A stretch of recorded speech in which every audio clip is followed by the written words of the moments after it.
এখানে আপনারা দেখছেন 12টা কটন বার্ড আছে। এখানে 3টে কটন বার্ড আপনারা মুভ করতে পারবেন। 3টে স্কোয়ার বানাতে হবে।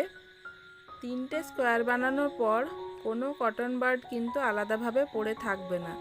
তো আমি একটু ট্রাই করছি, আপনারাও তার সঙ্গে সঙ্গে একটু ট্রাই করতে থাকুন।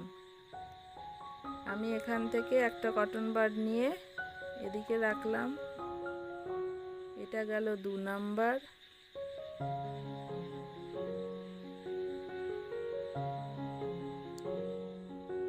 তিনটে স্কোয়ার হয়েছে কিন্তু দুটো কটন বার্ড আমার পড়ে আছে, তাহলে এটা তো হবে না, আমাকে আবার পুরোনো জায়গায় ফিরে যেতে হবে।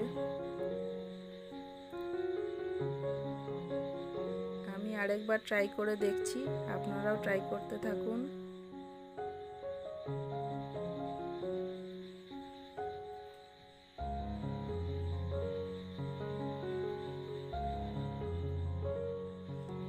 এটা গেল। এখানেও 3টে স্কোয়ার হচ্ছে কিন্তু দুটো কটন বার্ড পড়ে থাকছে, তাহলে এটাও হলো না, ক্রস। আমি আবার পুনরায় চেষ্টা করছি, আপনারাও চেষ্টা করুন।